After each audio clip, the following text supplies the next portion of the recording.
Hey folks, Joe Zealand here. Today I'm going to show you how to play Coldplay's Jupiter on acoustic guitar. Before we get to the main riff though, that I just showed you, we have to talk about some basic stuff first. So first of all, capo positioning and tuning. As you can see, you want to place a capo on the 6th fret, and the tuning is E, A, C, G, B, C.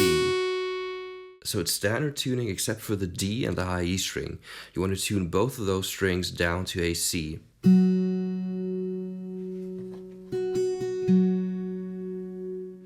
So if you've been following my channel, you might know that I've covered this song in pretty much 2 videos already. Now I'm doing a 3rd one, which kind of already insinuates how complex and complicated this song can be to get into. I'm specifically saying get into here because I'm of the opinion that once you've mastered this main riff, you're good to go and everything's smooth sailing from there on. So I've been thinking about how can I make this main riff more accessible and approachable for potentially beginner or intermediate players. So we're going to start out by just looking at the very foundation, basically the bass and rhythm pattern of this main riff. And the cool thing about that is that our main riff does that. It does have the main bass / main harmony line in it, and it also does the rhythm, which are knocks on the 2nd and 4th downbeat of each bar, like this. 1, 2, 3, 4, 1, 2, 3, 4, 1, 2, 3, 4. Let's now add to that our bass foundation, and both the main acoustic guitar as well as the bass guitar that comes in the chorus do play that bass note pattern.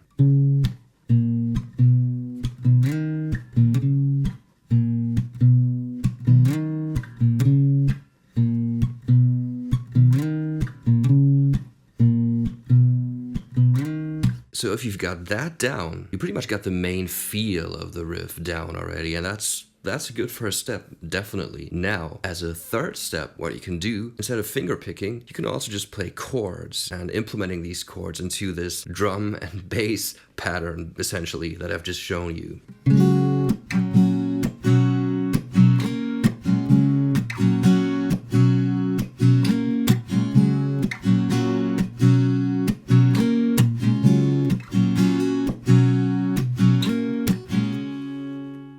So if we break that down to our 4 basic chords, that is somewhat of a G major shape or G sus4 shape. Then we have a C over E shape. Then just add your thumb to that to make sort of an F sus2 shape. And now you want to slide that up to, well, essentially an A minor or A minor 7 shape.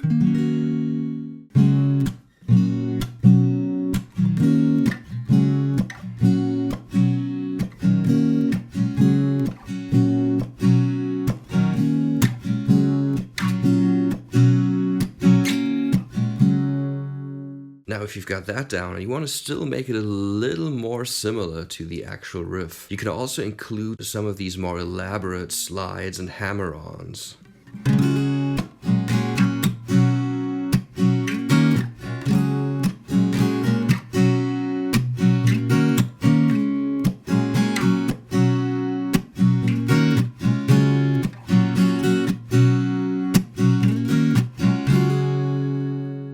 And once you feel comfortable with that, you can speed it up a little bit and basically bump it up to the tempo of the studio version.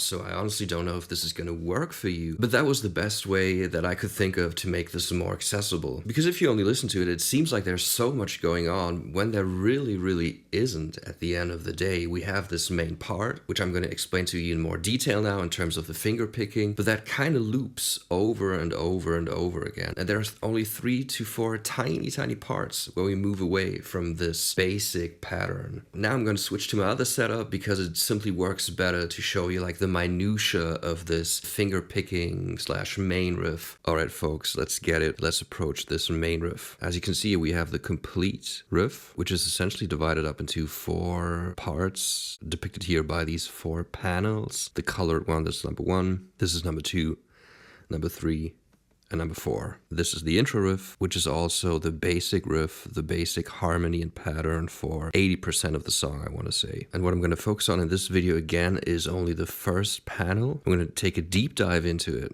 to really understand what the fingers and hands are doing here. And that alone is probably going to take about 10 minutes. Let's take a closer look at this first panel, shall we? All right, first of all, I want to explain to you what these 4 different colors mean, right? We have green, red, blue, and orange. And what you can see here in green, that is our bass note pattern. And what that means is that you want to keep the thumb of your strumming hand on the low E string all the time. Red, on the other hand, symbolizes the knocks on the 2nd and 4th downbeat. 1, 2, 3, 4, 1, 2, 3, 4. So if we only want to play what we see in green and red here, it goes as follows.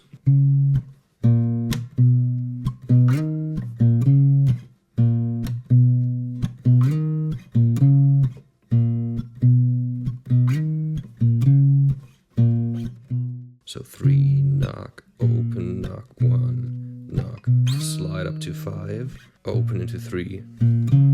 Alright, now blue, that is your index finger, middle finger, ring finger, and pinky finger of your strumming hand, which stay on the D, the G, the B, and the E string at all times. And as you can maybe see in the tab here, the first thing you want to do right away is a hammer-on the B string from 0 to 3. So if we play the complete first chord with our thumb right here on the 3rd fret of the low E string, all relative to the capo, of course. And it goes right into a knock. Alright, so that is green, the thumb of your strumming hand, which stays on the low E string at all times. The 4 blue notes here, index, middle, ring, and pinky, always staying on the D, G, B, and E string. And knock, which is what you see in red here. So it's 4 knocks per each bar. Now let's include the next green note here, your thumb, playing an open low E string. If we play that on loop, then it's just this.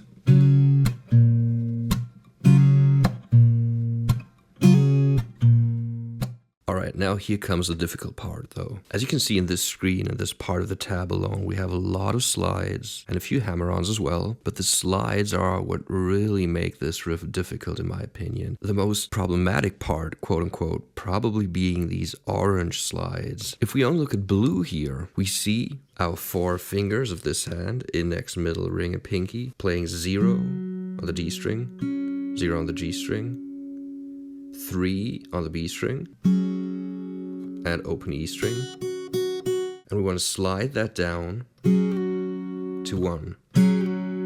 So that's what you see in blue here. However, we're also sliding down from 5 to 3 on the A string. We don't have any of our 5 fingers here of the strumming hand on the A string, which is why I've given these a special color and I call these implied slides. I don't know if that is the technical musical term for it, but what I mean by it is that we're playing this slide from 5 to 3 on the A string, but we're not playing it with this hand. We're only implying the slide by moving a finger on the fretboard with the other hand, moving down from 5 to 3. Let me show you what I mean. So this, you can still hear it, even though it's pretty quiet, but I'm still playing the note, right? I'm not playing it with this hand, but it's still there.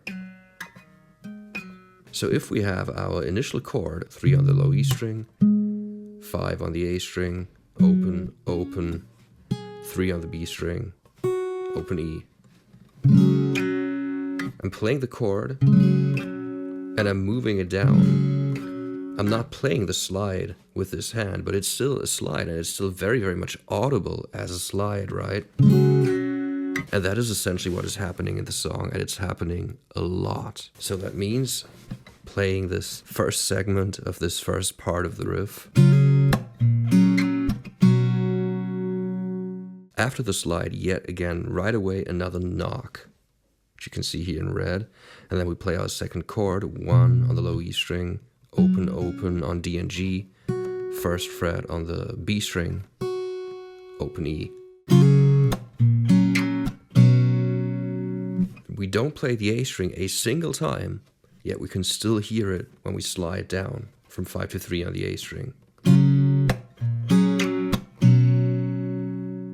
Alright, now after our F sus2 shaped chord, first fret of the low E string, played with your thumb, third fret on the A string, played with your ring finger, open D G, first fret on the B string, played with your index finger, and open E string.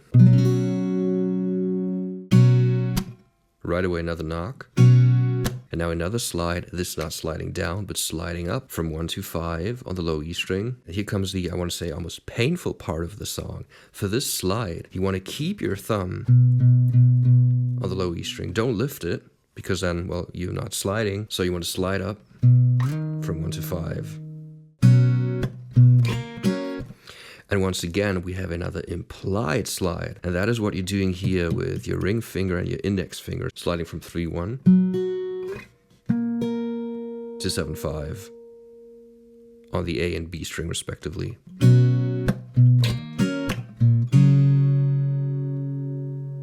Let me show it to you again. In the tab, there's our F sus2, green and blue. Knock. Slide from 1 to 5, keeping your thumb on the fretboard. And also playing an implied slide by just sliding up from 3-1 to 7-5 on the A and B string. 0-0-5-0 on the 4 high strings, another knock. Open low E string.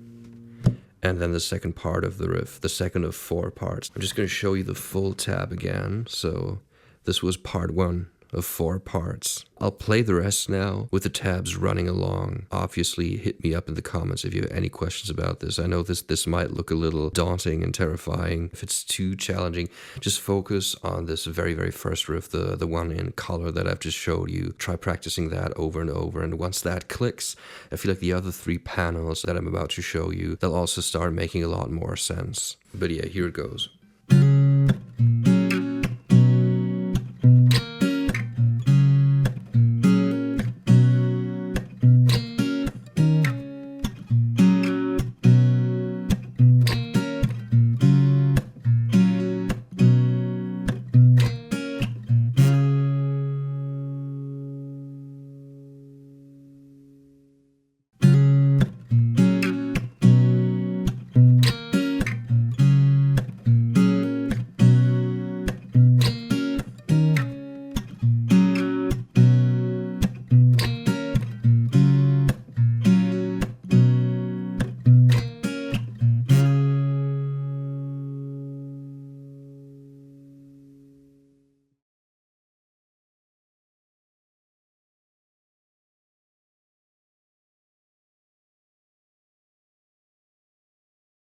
Alright folks, that is the main riff of the song, the heart of the song. Why do I say it's the heart of the song? Because for the intro, the first verse, the second verse, pre-chorus, first chorus, second verse, second pre-chorus, and second chorus. That is the song, essentially. If you're playing along to the studio version though, you might notice that at some point, I think it's in the first pre-chorus, Chris starts mixing up these 4 panels that I've just shown you, right? And the same thing happens in the chorus as well, and the second pre-chorus. In my opinion, there's really no point in trying to understand when he switches which of these 4 panels for what other panel. So the first time something really significantly changes is at the end of the first pre-chorus. So you only want to play 3 out of these 4 patterns. Am I bad?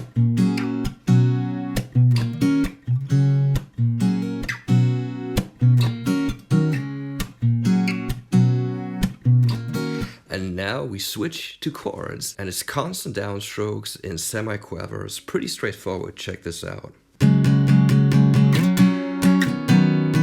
There are 2 things though that are a little tricky. First of all, make sure to avoid the B and E string here, because if you also play them, that's going to make the second and third chords sound kind of dissonant.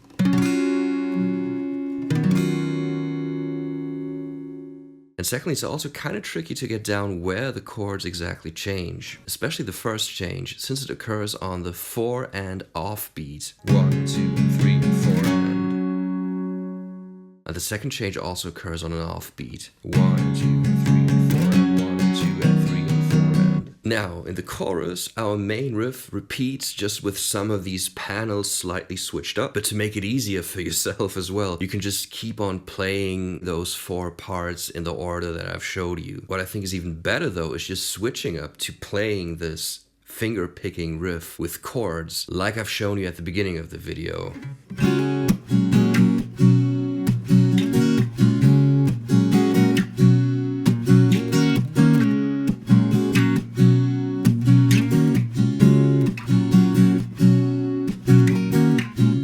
So after that very, very short third verse, we have another pre-chorus that's just like the first one. It ends with these hammered power chords, essentially.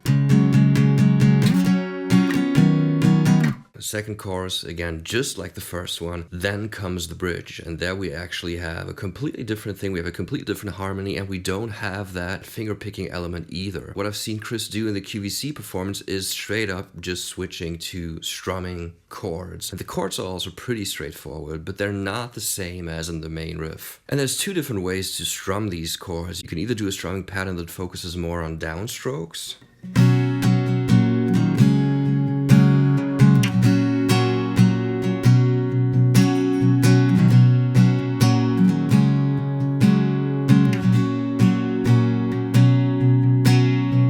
or you can keep the rhythm that's kind of implied by our main riff, which alternates more between down and up strokes.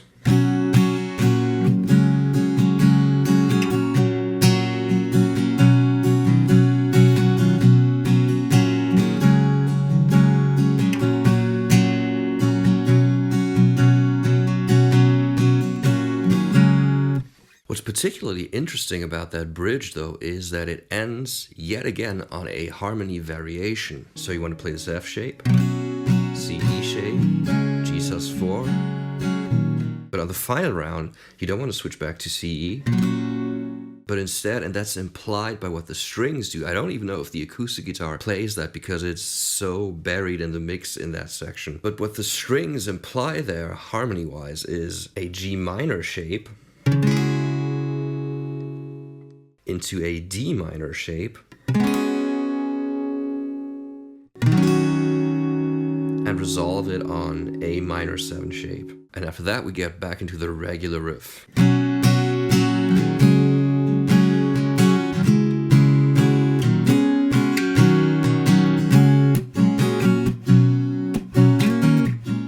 Now the final chorus is a double chorus, which means that you essentially want to play the main riff twice, except there's another catch to it. So when you're on the second round of the main riff, you only want to play the chords, the basic chords, so G, C, and F. You want to play them 3 times, not 4 times. Now you want to play A minor 7 shape, E minor 7 shape, and F sus2 shape.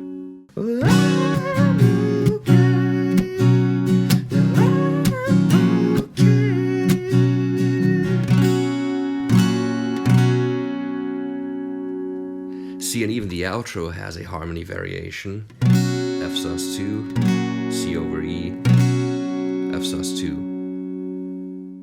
Alright folks, that's it. That's all I have to say about Jupiter. And I think I've said plenty. That being said though, if you still have questions, obviously hit me up in the comments and I'll try to help you. Folks, I'm going to keep doing a lot of moon music stuff. There are still I'm a Mountain to do. There are still Good Feelings. I'm going to redo Feels Like I'm Falling in Love again. And I'm also going to do another video on All My Love. So that's just the bare minimum that I'm going to do. So look forward to that. Stay tuned. And I'll see you very, very soon on the next video. Joe Zealand, out.